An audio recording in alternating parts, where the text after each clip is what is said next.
Hello friends, welcome to my YouTube channel Sweet Moment. I am here with a new part of Until Next Life. तो friends, last part मैंने आपको बताया था कि जब wing और वांग जी का एक्सीडेंट हो जाता है तो उन दोनों को हॉस्पिटल ले जाते हैं। जब वहाँ पर वांग जी अपने होश में आता है तो उसे अपनी पास्ट लाइफ याद आ गई थी, क्योंकि लैंस चैन ने उसे बताया था कि वांग जी अभी अपनी सोल सेक्रीफाइस कर रहा है और उस डेमन को विंग की सोल से अपने सोल में ले रहा है। पर वांग जी की सोल बहुत ज़्यादा प्योर है, इस वजह से उसे कर्स मिलेगा और शायद ही उसका रीबर्थ हो पाएगा।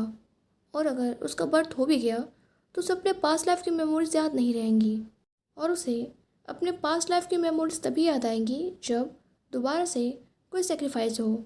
और अभी विंग ने वांग जी की जान बचाने के लिए खुद को सेक्रीफाइस कर दिया, इसलिए वांग जी को अपनी पास्ट लाइफ याद आ जाती है। इसके बाद वो तुरंत इमिडिएटली विंग से मिलने उसके वार्ड में जाता है। तो अगर आपने इसके पहले के पार्ट्स नहीं देखे हैं तो लिंक मैंने डिस्क्रिप्शन बॉक्स में दी है। और गाइस, अगर आप मेरे चैनल पे न्यू हैं और आपको मेरी वीडियोस पसंद आती हैं तो चैनल को सब्सक्राइब और वीडियो को लाइक करना मत भूलिएगा। वांग जी जैसे ही रूम नंबर 7 में एंटर होने वाला था, वैसे ही वो किसी इंसान में टकरा जाता है जो कि रूम नंबर 7 से बाहर निकल रहा था। वांग जी जो अपना चेहरा ऊपर करता है तो उसे एक बहुत ही ज़्यादा फैमिलियर फेस दिखता है, जैसे वो पहले नहीं पहचान पाया था। उस फेस को देखकर उसके लिप्स पर एक स्माइल आ जाती है और उसके आंखों से टीयर्स निकलने लगते हैं। वांग जी कहता है, इतने टाइम से आप मेरे साथ थे पर फिर भी मैं आपको। पर उससे पहले ही लैंस चैन वांग जी की बात को कट करते हुए कहता है, वांग जी तुम यहाँ पर क्या कर रहे हो? तुम अभी बहुत ज़्यादा वीक हो और तुम्हें रेस्ट की ज़रूरत है। लैंस चैन बहुत ज़्यादा वरिड थे और वो वांग जी के शोल्डर पे हाथ रखते हुए कहते हैं, मेरे साथ चलो। पर वांग जी कहता है दगा, और वो लैंस चैन को अपने पास पुल करके टाइटली हग कर लेता है। लैंस चैन वांग जी के इस बिहेवियर से बहुत ज़्यादा सरप्राइज था। वांग जी अपने इमोशन को और कंट्रोल नहीं कर पाता और कहता है, मैंने आपसे पहले ही कहा था कि नेक्स्ट टाइम भी आप ही मुझे बचाएंगे, इवन मेरी नेक्स्ट लाइफ में भी। थैंक यू सो मच दगा, हमेशा मेरे साथ रहने के लिए। लैंस चैन कहते हैं, व्हाट्स रॉन्ग विथ यू? पर वो वांग जी को खुद से दूर पुश नहीं करते और उसके बैग को रब करने लगते हैं। लैंस चैन कहते हैं, आई थॉट ये सब कुछ ट्रॉमा की वजह से हुआ है, तुम अभी बहुत ही ज़्यादा नर्वस हो। वांग वो लैंस चैन से दूर हो जाता है और कहता है, इट्स ओके। पर वो कैसा है, उसकी पूरी बॉडी ट्रेमल हो रही थी। लैंस चैन कहते हैं, आई एम सॉरी बट। पर जैसे ही वो वांग जी का पेल फेस नोटिस करते हैं, वो इमीडिएटली कहते हैं, नहीं नहीं, विंग जिंदा है। पर विंग की कंडीशन बहुत ज़्यादा क्रिटिकल है। सर्जरी के बाद उसे अभी तक होश नहीं आया है। उसके ब्रेन में बहुत ज़्यादा इंजरी हुई है और वो कोमा में है। वांग जी पूछता है, पर वो होश में तो आ जाएगा ना? वांग जी के पास जो लास्ट होप थी वो उसे नहीं छोड़ना चाहता था। पर लैंस चैन कहता है, वांग जी अभी हम लोग किसी बात को लेकर श्योर नहीं है। वो एक्सीडेंट बहुत ज़्यादा खतरनाक था। सच बताऊं तो मैं तो इस बात से ही सरप्राइज्ड हूँ कि विंग सरवाइव कैसे कर पाया। वांगी वो पूछता है, क्या मैं उसे देख सकता हूँ? लैंस चैन कहते हैं, हाँ, पर उससे पहले मैं तुम्हें एक और बात बताना चाहता हूँ। तो फ्रेंड्स, इसके बाद ये फिर से सस्पेंस है कि आखिर लैंस चैन ने वांग जी से क्या कहा। आई डोंट नो यार, ये दोनों ब्रदर इतने ज़्यादा सस्पेंस क्यों क्रिएट करते हैं। पर कोई नहीं, स्टोरी में आगे बढ़ते हैं। वांग जी धीरे से उस रूम का डोर ओपन करता है। वो अपने सामने आने वाले व्यू से बहुत ज़्यादा स्केर्ड था। पर तभी उसकी टीयरफुल आइज़ उस मैन पे पड़ती है जो कि बेड पे लाइफलेस पड़ा हुआ था। वांग जी धीरे धीरे बेड के पास आता है और कहता है, पूरी एक लाइफ टाइम बीत चुकी है विंग, पर ऐसा लग रहा है जैसे कुछ भी चेंज ना हुआ हो। हमारा फेट खुद को दोबारा से रिपीट कर रहा है। पर इस टाइम इसके बाद वांग जी उस बेड के पास चेयर पर बैठ जाता है और बड़ी मुश्किल से अब वो फाइनली विंग को क्लियरली देखता है। विंग ने पेशेंट गाउन पहना हुआ था जिसमें वो पहले से भी ज़्यादा थिन और फ्रैंक लग रहा था। उसके हाथ पे अभी भी बहुत सारे वॉन्ट्स थे और उसका आधा फेस बैंडेज से कवर था। उसके सिर्फ एक आंख दिख रही थी। विंग के बेड के पास एक वेंटिलेटर रखा था उसकी ब्रीथिंग में सपोर्ट के लिए। वांग जी विंग को टच करने से भी डर रहा था, पर वो धीरे से उसकी स्किन को टच करता है और फिर उसके फॉरहेड पर किस करने के बाद अपनी आंखें क्लोज कर लेता है। वांग जी कहता है, I am back, your लंजा is back. पर अब क्या इसका कोई मतलब है? माय सनशाइन, तुमने अपना प्रॉमिस पूरा किया। तुमने मुझे ढूंढ के हमेशा अपने पास रखा। पर अगर मुझे पता होता जहाँ ना तो मैं तुम्हें हग कर सकता हूँ ना तो मैं किस कर सकता हूँ, इवन तुम्हें टच करने में भी मुझे डर लग रहा है। जैसे कि अगर मैंने तुम्हें हग किया तो तुम ब्रोक हो जाओगे। तुमने अपने साथ ऐसा क्यों किया विंग? क्यों हमारा लव हमेशा सेक्रीफाइस क्यों मांगता है? हम दोनों एक दूसरे के साथ हैप्पीली क्यों नहीं रह सकते, जहाँ कोई डर ना हो कि कोई हम दोनों को सेपरेट कर देगा? अब मैं समझ सकता हूँ ये तुम्हारे लिए कितना हार्ड होगा जब तुम्हें सब कुछ रिमेम्बर होगा, पर फिर भी तुम अपनी वरीज और अपना फियर मेरे साथ शेयर नहीं कर पाते होगे। मुझे पता है तुम इतने टाइम से जो पेन बर्दाश्त कर रहे थे, तुम मुझे उससे दूर रखने की कोशिश कर रहे थे। पर विंग, तुम्हें खोने के अलावा मेरा ऐसा कोई पेन नहीं है जिससे मैं स्केर्ड हो जाऊं।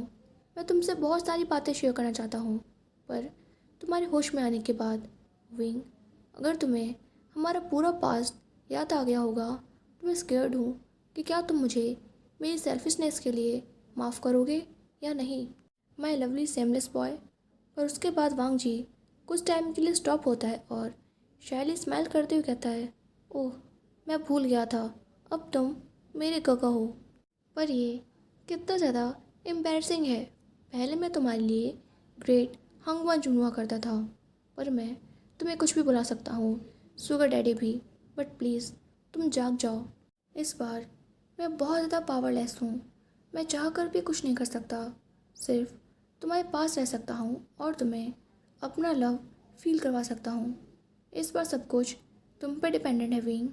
तुम्हें फ़ाइट करना होगा मेरे लिए, तुम्हारे लिए और हमारे लिए।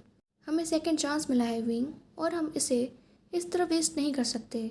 अगर तुम सुन रहे हो तो विंग प्लीज़ मेरे पास आ जाओ और इस वर्ल्ड को दिखा दो कि हमारा प्यार कितना ज़्यादा स्ट्रॉन्ग है।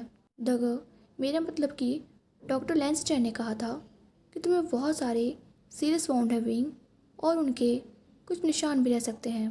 पर मुझे पता है तुम्हें उससे कोई फ़र्क नहीं पड़ता, क्योंकि तुमने मुझसे एक बार कहा था कि एक आदमी को कई बार बहुत सारे वाउंड्स मिलते हैं और उनके निशान भी रह जाते हैं।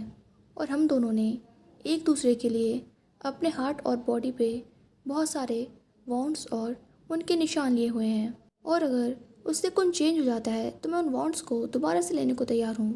पर तभी लंजा को किसी की वॉइस सुनाई देती है, वांग जी माय सन। जब वांग जी टर्न होकर देखता है तो वहाँ पर विंग के फादर खड़े थे। वो कहते हैं कि मुझे डॉक्टर लेंस चैन ने बताया तुम यहाँ पर हो।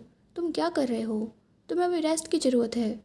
जब विंग होश में आएगा और उसे पता चलेगा कि तुमने रेस्ट नहीं किया था और अपना ध्यान नहीं रखा था तो वो मुझसे बहुत ज़्यादा नाराज़ होगा। चलो अब यहाँ से चलो और रेस्ट करो। वांग जी अपने चेयर से उठता है और कहता है, सी यू लेटर माय लव। इसके बाद वो विंग के फादर के सपोर्ट के साथ अपने रूम में जाता है और वहाँ पर अपने बेड पे जाकर लेट जाता है। मिस्टर जियो उसके हेड को रब करते हैं और कहते हैं, my son I am happy कि तुम अब पहले से बेटर फील कर रहे हो। पर वांग जी कहता है, I am sorry dad. Mister जियो पूछते हैं, किस बात के लिए सन? वांग जी कहता है, आज मेरी वजह से कका इस कंडीशन में है। मिस्टर जियो कहते हैं, नहीं, ये उसकी पर्सनालिटी और तुम्हारे लिए लव की वजह से है। मेरा सन ऐसा ही है जो दूसरों को अपनी लाइफ से ज़्यादा इम्पोर्टेंस देता है। तुम्हें पता है उस एक्सीडेंट जैसी सिचुएशन में हर कोई सबसे पहले अपना फेस बचाता है, पर मुझे डॉक्टर लेंस चैन ने बताया कि विंग ने सबसे पहले अपने दोनों हाथ बचाए थे। क्योंकि सर्जन के लिए उसके हाथ सबसे ज़्यादा इम्पॉर्टेंट होते हैं। वो हमेशा दूसरों की हेल्प करता है।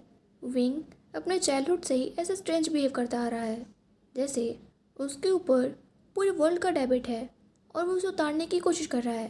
तुम्हें पता है, एक बार उसने पेड़ पे एक किटन को देखा था और उसे बचाने के चक्कर में वो पेड़ से गिर गया था और उसका एक पैर फ्रैक्चर हो गया था। पर फिर भी वो स्माइल कर रहा था क्योंकि उसने उस किटन को बचा लिया था। उसका हार्ट बहुत ज़्यादा सॉफ्ट है और इसलिए उसके डॉक्टर बनने के बाद मैं बहुत ज़्यादा स्केर्ड था, क्योंकि जब पहली बार उसका एक पेशेंट उसके हाथ में मर गया था तब वो पूरी रात क्राई कर रहा था। विंग हमेशा से दूसरों के लिए एक परफेक्ट लाइफ जीता आ रहा है, पर जब से वो तुमसे मिला है उसने खुद के लिए जीना स्टार्ट कर दिया है। वांगजी कहता है, पर अब वो मेरी वजह से मरने वाले हैं। मिस्टर जियो कहते हैं, वो तुम्हारे बिना जी भी नहीं पाता। वांगजी सैडली स्माइल करते हुए कहता है, वो एक ट्रूली एंजल है और वो ऐसा कोई पेन डिजर्व नहीं करता। मिस्टर जियो कहते हैं, तुम्हें पता है, एक्सीडेंट के बाद जब क्रिटिकल कंडीशन में तुम दोनों को यहाँ लाया गया था तब विंग अभी भी कॉन्शियस था और बस बार बार तुम्हारे बारे में पूछ रहा था। जब मैंने उसे तुम्हारी कंडीशन के बारे में बताया तब उसने स्माइल किया और अपनी आंखें क्लोज कर ली, और ये सेम सिचुएशन तुम्हारे लिए थी। इसलिए मैं श्योर हूँ कि वो होश में ज़रूर आएगा, एटलीस्ट तुम्हारे लिए ही सही। ये सुनकर वांग जी धीरे से स्माइल करता है। मिस्टर जी अभी भी उसके हेयर पैट कर रहे थे। वांग जी कहता है, थैंक्स डैड, और कुछ टाइम बाद वो भी सो जाता है। सोने के बाद वांग जी एक ड्रीम देखता है जिसमें विंग एक ब्यूटीफुल गार्डन में फ्लावर के पास दौड़ रहा था। लंजा उसे देखकर हग करने के लिए अपने आर्म्स खोलता है। विंग रन करते हुए उसके पास आता है और उन दोनों की बॉडी टच होती है, पर लंजा जैसे ही विंग को हग करने वाला होता है विंग वहाँ से डिसअपियर हो जाता है। ये ड्रीम देखने के बाद वांग जी अपनी नींद में ही क्राई करने लगता है। उसने पिलो को बहुत टाइटली पकड़ा हुआ था और वो बार बार बस यही कह रहा था, don't leave me, please don't leave me. Video अच्छी लगी हो तो please like this video and subscribe my channel. Bye bye, take care.